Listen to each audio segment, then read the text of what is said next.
स्वागत है दोस्तों एक बार फिर से आपका हमारे चैनल बिहारी फनी फैमिली में। साथियों, मैं इस चैनल पर शिक्षा विभाग से जुड़े हुए तमाम खबरों को लाता रहता हूं।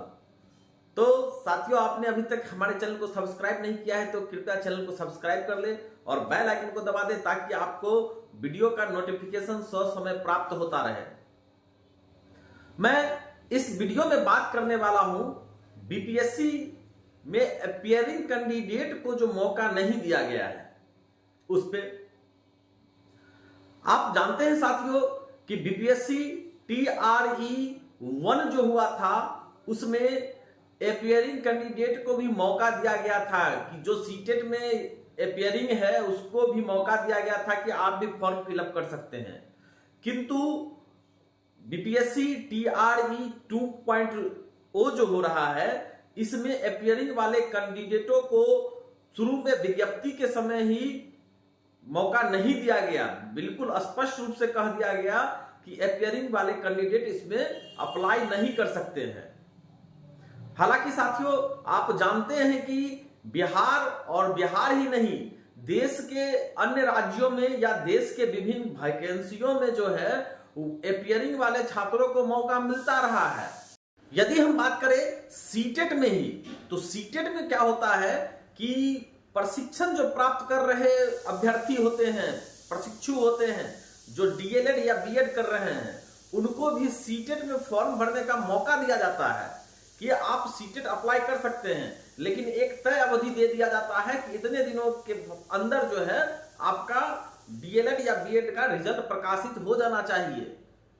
तो ऐसे में बीपीएससी 2 में जब अभ्यर्थियों को मौका नहीं मिला है तो अभ्यर्थी खासा परेशान दिख रहे हैं। खास करके उनके मन में संशय है कि बिहार ऐसे राज्य में जहां वैकेंसी पहले बहुत कम आती थी या बहुत अंतराल के बाद आती थी, 2 साल 3 साल 5 साल इस तरह से आती थी, तो अभ्यर्थियों को यह लग रहा है कि पता नहीं इसके बाद वैकेंसी कब आवे। हालांकि बीपीएससी ने कैलेंडर जारी कर दिया है कि अब हर एक साल बीपीएससी TRE का एग्जाम लिया जाएगा, जिसका नोटिफिकेशन हर एक साल के अगस्त महीने में दे दिया जाएगा। किंतु अभ्यर्थियों को बिहार ऐसे राज्य में भरोसा नहीं है कि पता नहीं सरकार चेंज हो जाए और वैकेंसी रुक जाए, तो इसलिए विद्यार्थी खासे परेशान दिख रहे हैं। इसी कड़ी में कुछ अभ्यर्थी बिहार के माननीय उप मुख्यमंत्री तेजस्वी प्रसाद जी से मिलने के लिए उनके आवास पर पहुंचे। आप देख सकते हैं इस वीडियो में। का एग्जाम दिया और सीटेट अपीयरिंग स्टूडेंट है। हम लोग को फर्स्ट पेपर में बीएड के कारण मौका नहीं दिया गया। स्टेट में भी अपीयरिंग 21 से 23 था, हम लोग को मौका नहीं दिया गया। सीटेट में मात्र 3% लोग एग्जाम में सफल हुए हैं। उन विद्यार्थियों को अपीयरिंग का मौका नहीं दिया। बीटेड का कई साल से एग्जाम नहीं लिया गया है। तो हम लोग चाह रहे हैं कि सीटेट जो अपीयरिंग स्टूडेंट है उनको बीएड में एग्जाम दिया जाए। क्यों क्या जा रहा है आप लोगों को? हम लोग को अभी आश्वासन दिया जा रहा है सर, उसी के लिए हम लोग डेली आ रहे हैं। 10 दिन से हमेशा आ रहे हैं, जा रहे हैं। अतुल प्रसाद जी से मुलाकात हुई कि नहीं की? उनसे मुलाकात नहीं है। वो बोल रहे हैं कि ये जो भी होगा शिक्षा विभाग और मंत्री लोग ही करेंगे, इसलिए हम लोग मंत्री के पास अतुल प्रसाद सर बोले कि जो होगा शिक्षा विभाग से और मंत्री लोग से होगा। टाल दिया गया आप लोगों को शिक्षा विभाग पर? शिक्षा विभाग पे नहीं, वो बोले कि हमको तो जो सरकार से मतलब आदेश आएगा उसके अनुसार ही हम काम करेंगे।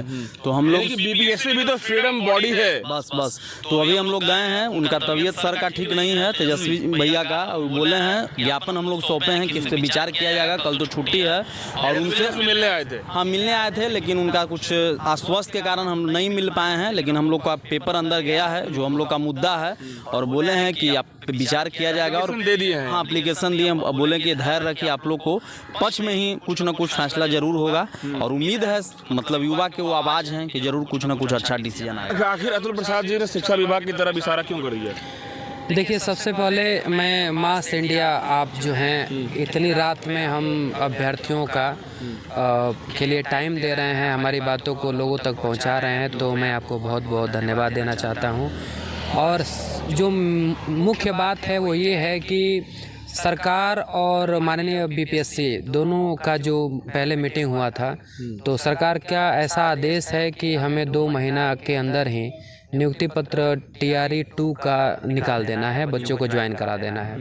अब चूंकि BPSC भी इसके लिए बाध्य है, सरकार का जो आदेश है वो BPSC को करना है। लेकिन हाँ, बहुत बड़ा विभाग है, ये डिसीजन ले सकती है कि मुझे कैसे सिलेक्शन लेना या नहीं लेना। बिल्कुल वो ले सकते हैं, और हम लोग काफ़ी इस समय खुश भी हैं क्योंकि काफ़ी दिनों से हम लोग दौड़ रहे हैं।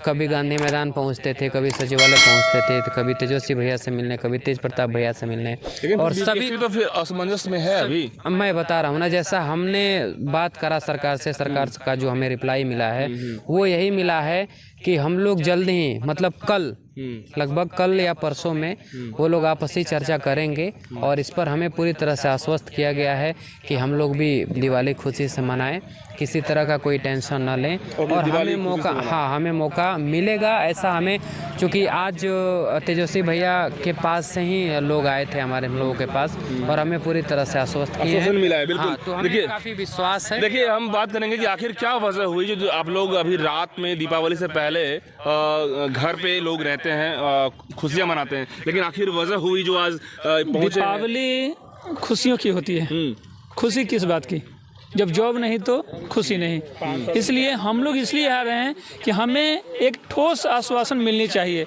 कि हाँ आप लोग को मौका दिया जाएगा। हम ये नहीं कहते हैं कि हमें बस ऐसे ही ले लीजिए, ज्वाइन करा लीजिए। हमसे आप एग्ज़ाम लीजिए, अगर हम क्वालिफाइड हैं तो फिर मेरा ज्वाइन करवाइए, वरना नहीं कराइए। बस मेरा ये कहना है कि अपियरिंग में हम लोग हैं, अभी सीटेट पास नहीं है, इस बार सीटेट में बैठने का मौका हम लोग को मिल रहा है। आप भी BPSC का जो TRE 2 होने वाला है उसमें मौका दीजिए बैठने को, अगर हम क्वालिफाइड होते हैं तो लीजिए, वरना नहीं लीजिए। लेकिन देखिए, लिखतम और वक्तम का अलग अलग महत्व होता है, तो क्या यहाँ पे लिखतम के रूप में कहा गया आप लोग? हाँ बिल्कुल, इसी जगह पे थोड़ा सा हम लोग को दुख है। हम लोग अभी 8 बज गई होगी और यहाँ पे रात भर रुकने वाले भी हैं, आप फिर से आके देख सकते हैं। हम लोग रात भर रुकेंगे भी यहाँ पे, जब तक लिखतम हम लोग को नहीं मिलने जा रही है तब तक हम लोग यहाँ से जा नहीं रहे हैं। मतलब ये रात में रहेंगे? हाँ बिल्कुल, हम लोग कई दिन से रह रहे हैं, एक दिन से नहीं, हम लोग कई दिनों से यहाँ पे रुक रहे हैं। रात में यहीं पे रहेंगे जी। अलग अलग जिलों से हम लोग आए हैं और 10 दिनों से लगातार हम लोग यहीं पे आ रहे हैं, हमेशा गांधी मैदान। और यहाँ पे इलेक्शन के बाद 5 साल तक कोई वैकेंसी नहीं आएगी, ये वैकेंसी लास्ट है, इसलिए हम लोग चाह रहे हैं कि अपियरिंग स्टूडेंट को मौका दिया जाए ताकि सभी लोग इसका लाभ उठा पाठक जी ने कहा कि हर साल वैकेंसी आएगी। पाठक जी कहेंगे 200-400 सीट निकाल देंगे, लेकिन इतनी बड़ी वैकेंसी, लाखों में वैकेंसी दोबारा नहीं है। बिहार सरकार के पास उतना बजट है कहाँ, इलेक्शन है, इतना मुद्दा गर्म, इससे 2 बार वैकेंसी आ गया। नहीं तो इतना वैकेंसी कहाँ से ला देंगे पाठक जी? कहाँ से ला देंगे? हाँ, पाठक जी अपियरिंग को मौका नहीं दे पा रहे हैं, तो इतना वैकेंसी लाने के कहाँ सवाल है? 5000 4000 हर साल वैकेंसी आएगी, लाखों वैकेंसी कहाँ पॉसिबल है बिहार में? बिल्कुल दोस्तों, और देखिए ये तमाम अभ्यर्थी साहब कह रहे हैं कि देखिए लाखों वैकेंसी कहाँ पर आएगी, जब बात आती है कि 1 लाख। तो इस प्रकार से काफी परेशान दिख रहे हैं अपियरिंग अभ्यर्थी। आपका इस मामले में क्या राय है? क्या अपियरिंग वाले अभ्यर्थियों को मौका मिलना चाहिए या नहीं मिलना चाहिए? आप हमें कमेंट बॉक्स में बता सकते हैं। तो इस वीडियो में इतना ही। अंत तक बने रहने के लिए आपका धन्यवाद।